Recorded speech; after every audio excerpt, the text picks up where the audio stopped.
Colbyjack.net is proud to present From the Flames by Trisha M. Wilson. The people of the fire, the Blesa, led by their queens, have ruled the island of Alfeyju and oppressed the Driva, the people of the ice, for more than 16 generations. With the Drivian King in hiding and little hope on the horizon, the Driva looked to one person to save them from the vile Blesa, the Diviana. According to legend, the divinely gifted Diviana will one day overthrow the Blesa and restore the Drivian King to his rightful throne. But with the search having lasted for more than 400 years, will the Diviana ever come to light? Willow is the slave of the Raskpil family. Bought at the age of 4, 20 years have passed since her life irrevocably changed. Her existence is no worse than any other slave, but within, Willow wonders if there isn't something more she should be doing with her life other than serving the ungrateful. Ordered to travel with her master's family to Sondertoft, so her master's adult children can take part in an ancient rite of passage, Willow is shocked when she learns that she too must participate. Will she fail, as all before her have? Will she rise to the challenge and become stronger after passing through the flames?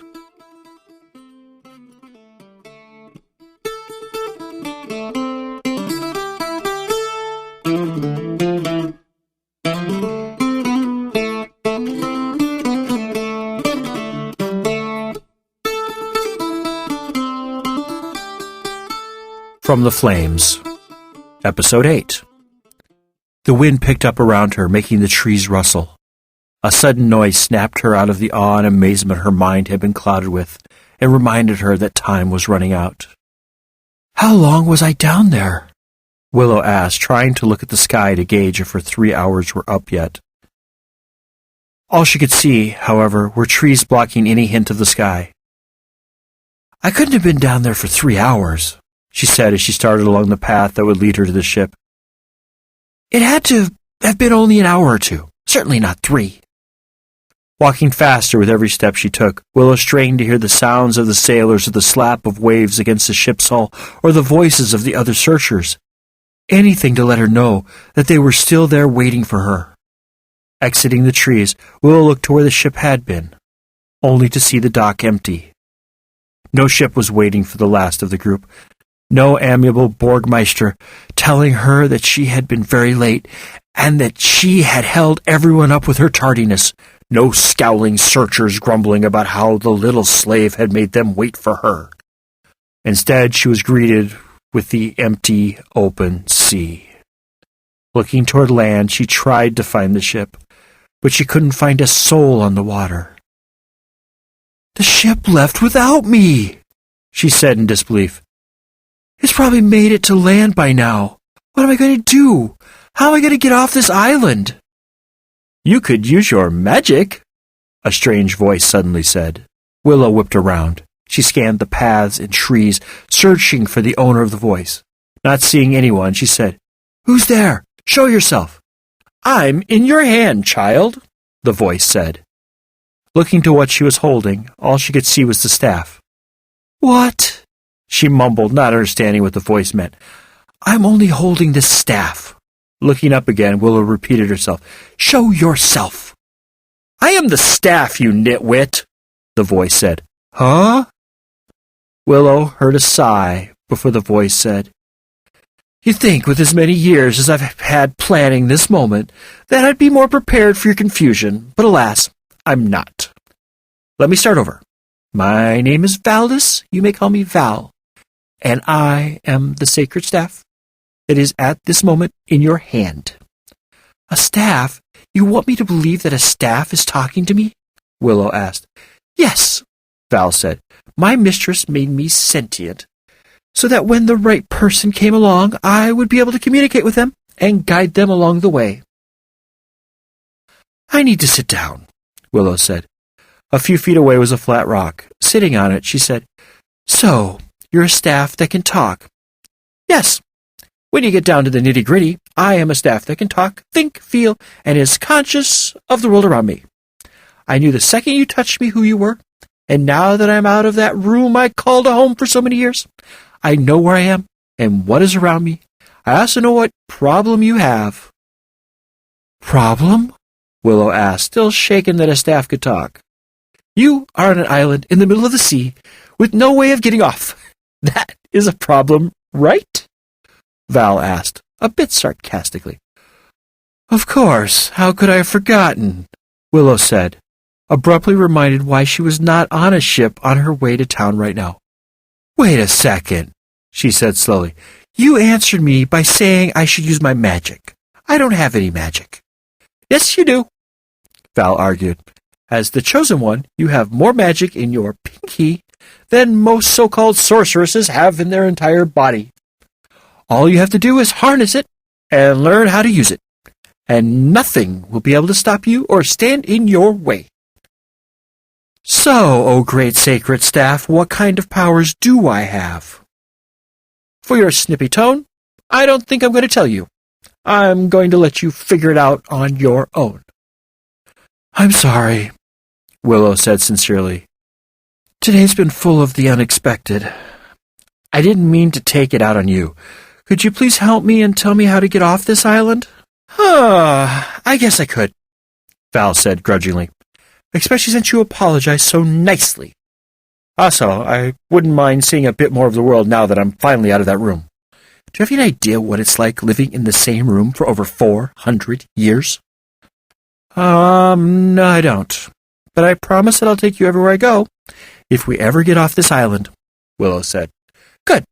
Let's get to business. You have magic within you, magic that until this moment has lain dormant. It couldn't have made itself known until now without jeopardizing your life. Magic can be slightly unpredictable, you know." Willow nodded in agreement. Not that she had any first-hand experience with unpredictable magic, but if Val said so, she'd believe him. "But enough of the generalizations. You want action, don't you? What did you say your name was?" "Willow. My name is Willow." "Willow. Good name. Reminds me of a tree. But that's neither here nor there," Val said. "Go find some downed trees and vines." Getting to her feet, Willow decided to humor Val and entered the trees using the right path. Looking around as she went, it wasn't long before she found a few downed trees a few feet apart from each other, with vines overhanging. "Good," Val said. "This will do fine. Rip those vines down and place them over the downed trees." Putting Val down, she did as she was told and pulled the vines down. It was harder work than she had thought, but after some hard pulls they came down. Once she laid them across the downed trees, she picked up Val. "What now?" "Now you walk over to the trees, hold your hands and me out and say, 'I want a boat.' And instantly a boat will appear," Val said. "Wow, that's simple?" "Sure, Willow. It's that easy. Quit stalling and do what I said." Walking over to the trees, she lifted her hands out and said in a nice, firm voice, "I want a boat." Expecting a flash of light or something dramatic, Willow was vastly disappointed when nothing happened. Then she heard Val start to laugh. "It's not funny," Willow said crossly. "Nothing happened. What went wrong?" Laughing even harder than before, Val said, "You really thought that by saying, 'I want a boat,' something would happen? You're more gullible than I thought." More laughing ensued. "You mean old staff! You tricked me! You knew nothing was going to happen," Willow said, feeling hurt. I'm sorry, but I needed some entertainment, and since you happen to be the only person I can communicate with, you were it. Yes, I knew nothing was going to happen. But you can make a boat," Val said, becoming serious. "You need more than words, however. You need to concentrate on what you want and visualize it. Only then will the magic transform the raw materials into what you visualized." "So, if I visualize a small fishing boat, I'll get a fishing boat, and if I visualize a large ship, I'll get a large ship?" Willow asked, wanting to make sure that she had all the facts before she made another fool out of herself. Yes, just make sure that you visualize it in water, or else you'll never get going anywhere. Also, don't create anything too large. Because your magic is creating it, the magic will also steer it to land. Anything too large will drain your energy, Val cautioned. All right, I understand, Willow said. Closing her eyes, she searched her mind for images of the different boats she'd seen that morning. Remembering the beautiful red ship, she quickly pushed it out of her mind, settling on a boat that was smaller, simpler in style, and more in keeping with what she needed, rather than what she wanted. Concentrated on the boat she had selected, Willow held out Val and her hands, pointing them toward the downed trees and vines. From within, Willow felt an electrical current of energy flow through her body, making its way to her hands. Still focused on the boat, she pictured herself and Val in the boat, on the water, moving toward land. The electrical current infused every inch of her body, and then flowed into the staff, making it vibrate. The second it did, Willow heard a cracking noise so loud that she opened her eyes to see where it had come from. The wood and vines, that had seconds before been directly in front of her, had disappeared.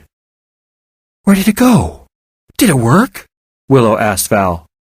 Go to the dock to see for yourself, Val said in an amused voice.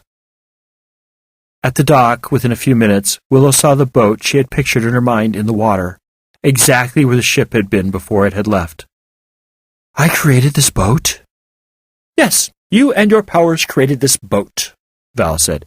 Get in so we can make it to land by nightfall. I don't fancy being on the water when it's dark. I may have been in a room for more than 400 years, but there are simply some things you don't forget, and those nighttime sea monsters are one of them. Sea monsters? Willow asked, getting into the boat gingerly. The second she sat down, the boat started moving toward land and the fjord. Sea monsters! Don't tell me you haven't heard of them, Val said. They were the bane of your predecessors' lives when I was out last. Those things would eat ships and men whole, never giving the families even a leg to bury. There aren't any sea monsters in the water, Willow said, watching the waters around her carefully for any signs of danger. Don't worry, Willow. You have enough power to stop a sea monster in their tracks. You won't be killed that easily.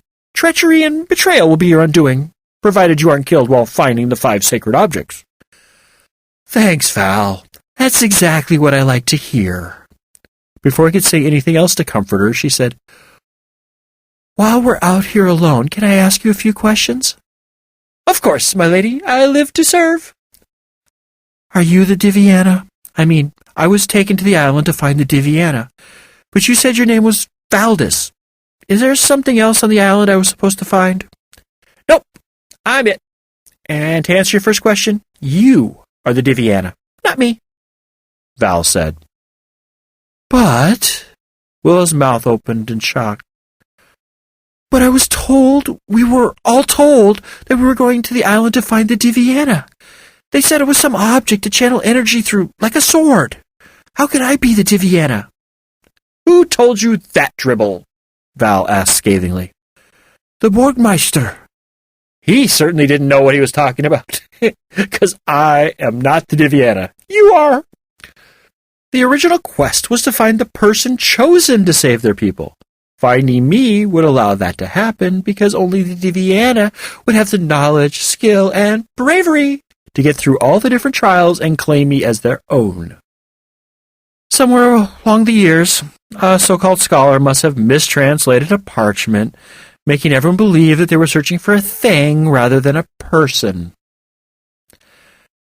So finding you was kind of a bonus prize? Willow asked, sorting through everything he'd said. Exactly, Val said smugly. A very handy, helpful, and guiding bonus, but the awakening of your powers is what the search was all about. Oh, look, we're entering a fjord. Do you know that this is the same fjord my mistress sailed from all those years ago? It hasn't changed too much, except for the buildings. Lots more buildings than before.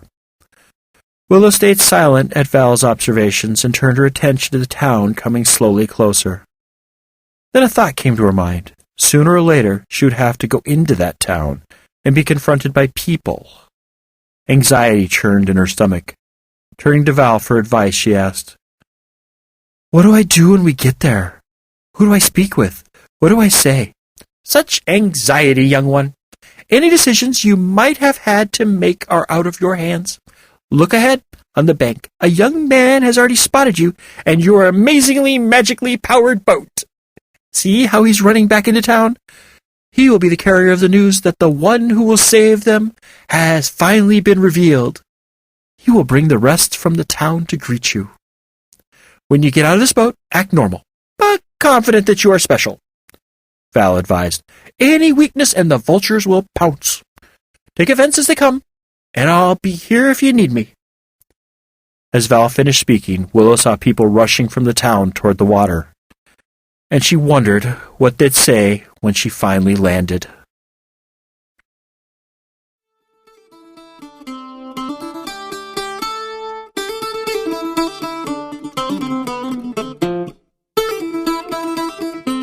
This work is released under Creative Commons Attribution, Non-Commercial, Share-alike license. Do what you want with it. Remix it, re-record it, transcribe it, share it. Just don't sell it or change the terms of the license. Your creation must be released under an Attribution, Non-Commercial, Share-alike license. Thank you for listening and have a nice day.